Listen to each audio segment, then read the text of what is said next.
He's Chase Sr., I'm Harrison Graham. The Boston Celtics have made another trade here on NBA Trade Deadline Day for 2022. Appreciate you guys for tuning in. Now, Chase, this trade kind of circles back to the one from earlier as they were trying to create some cap flexibility.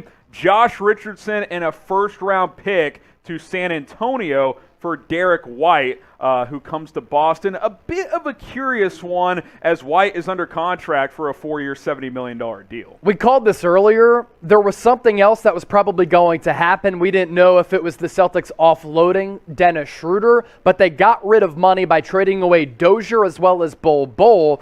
And a lot of that all because they're bringing in the contract for Derrick White. Now, I understand a player-for-player swap, trading away Josh Richardson for White, but White is not cheap.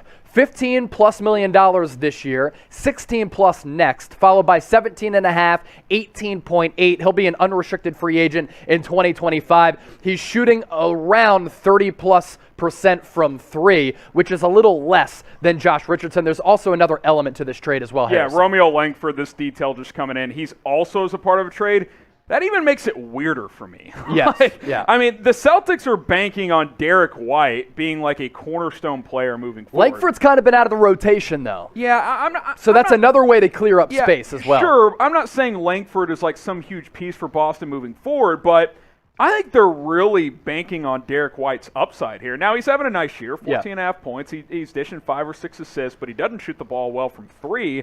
I don't know. I mean, this one's interesting to me. Who won the trade? Type BOS for the Boston Celtics, type SAS for the San Antonio Spurs. Maybe it ends up being a win-win, but I like San Antonio getting a first-round pick here. I really do. I do too, because look, San Antonio is in a rebuilding phase right now, and they've really been a mediocre team over the last several years. So they're trying to build around DeJounte Murray, and they get a first-round pick and a good defender in Josh Richardson, who can also give you something offensively. And we know San Antonio very good at developing talent as well.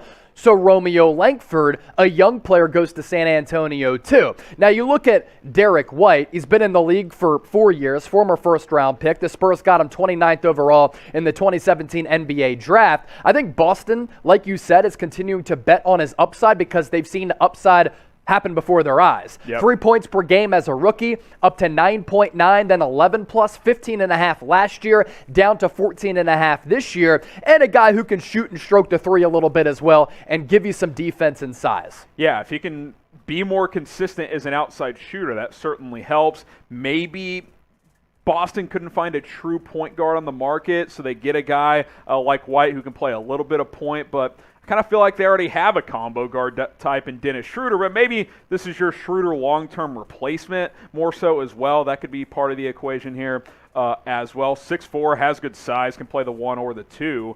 But Derrick White coming to Boston as a part of a trade with San Antonio. I don't love sending a first for Derrick White and Josh Richardson, who has actually kind of woken back up this year. He was pretty bad the last couple of years. He was terrible in Dallas last year, but he was shooting about 40% from three this year. Derrick White shooting about 31% from three, so you lose some of your shooting with this trade. Yeah, you do, but Derrick White under contract for longer than Josh Richardson, so I can see why Boston kind of liked it in that regard. And are they looking at their first-round pick and they're like, hey, you know, we're on a winning streak here. We're 8-2 in our last 10 games. We have JB, JT, who are really balling out. A couple of other really good pieces, and Marcus Smart and the Time Lord Robert Williams. Let's add Derrick White to the equation as well. And our first-round pick, it's going to be in the 20s anyway. Yeah, it's top 4 protected, which means that ain't going to happen. Yeah. Right? That pick will go to San Antonio unless Boston absolutely tanks. They lose every single game the rest of the year. Then maybe the ping pong balls bounce San Antonio's way. But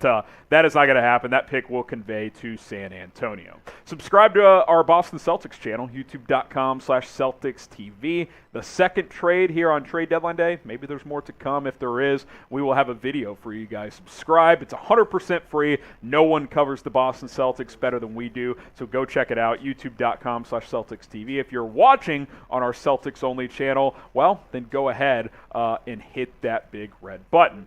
Now, this comes off the heels of this one, and like you alluded to earlier, Chase, kind of felt like this was a, hey, let's do this to do something else type of move. They cleared out some money by shipping out P.J. Dozier and Bol and some cash to the Orlando Magic. Yeah, look, we had said it when we broke it down on the earlier video. You can check that out here on the Boston Celtics Today feed as well if you're watching after the fact. But they cleared some salary, not a lot, but some salary by trading away PJ Dozier, Bol. And you clear money, but also you get rid of 2 players who are out for the rest of the year anyway. Yep. And you trade away a future second-round pick in cash. So you're getting rid of some draft capital. You get that future second-round pick back. Not sure what exact year it's going to be, but I think that was kind of setting the table for a deal like Derrick White. Yep. And then is Dennis Schroeder going to stay, or is he going to go? We have about an hour change until the NBA trade deadline. That could be another move that Boston makes. Yeah, look, I'll tell you what. I like the fact that Boston's being aggressive, and that's something we all wanted to see and wondered about with Danny Ainge out and Brad Stevens jumping in. This is an aggressive move because I don't think Derrick White is a guarantee that, he's a number 3 type of guy moving forward, but he's paid to be that guy, and now he comes over to Boston and, can play that number 3 or number 4 type of role behind Jason Tatum, Jaylen Brown, and, he kind of factors in with guys like Robert Williams and Marcus Smart. Definitely. But the Celtics are aggressive. They get another handler here. I won't call him a pure point guard, but I do like the aggression, and clearly Boston likes what they've seen from White over the past couple of seasons in particular. You mentioned his developmental story going from 3 points per game to about 15 in just a couple of years. Hopefully he finds some more of that consistency playing next to 2 stars in Jason Tatum and Jaylen Brown.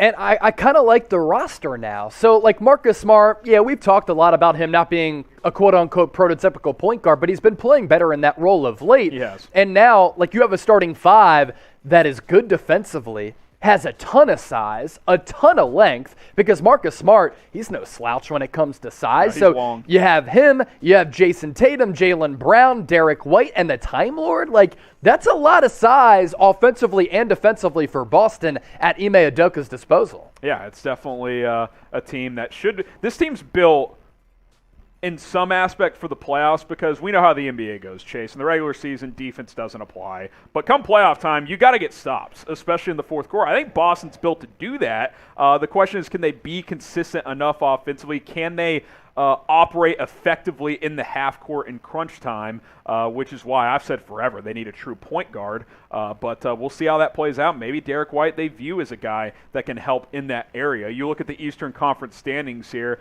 Boston at 7, but they're only a half game out of the 5 seed of Philadelphia. They're 4.5 games out from number 1. Yeah, I mean, the top 7 or 8 in the East, I mean, with Brooklyn at 8 now, I mean, the top 8 all have to be in the mix for a top 4 seed at this point in time. Yep. So, look, Boston makes a move here. They're trying to be aggressive. I think that's something that Danny Ainge kind of stopped doing later in his tenure. He wouldn't pull the trigger on trades.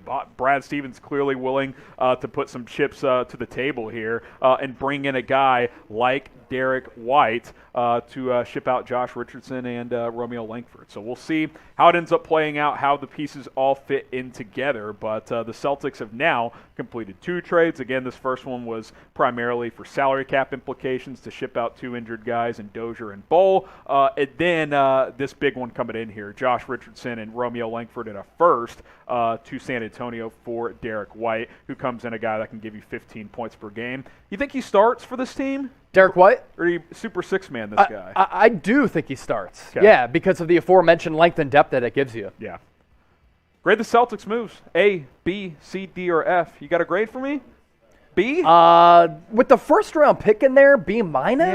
Yeah, I don't love the first. If White's a guy that gives you 15, 16 consistently and shoots the ball well, then it's like, well, you weren't going to find that in the draft probably. He's the better, younger, more controllable contract than Josh Richardson. Oh, no but the first round pick, I think that was a little bit too much. B minus, C plus. Good bargaining by the Spurs. Let us know what you guys think. A, B, C, D, or F. And of course, subscribe to our main Chat Sports YouTube channel. You see the timer down below as we publish this. Probably about an hour left until the NBA trade deadline comes and goes. We'll cover every move, and of course, if the Celtics make one, we'll have that covered as well.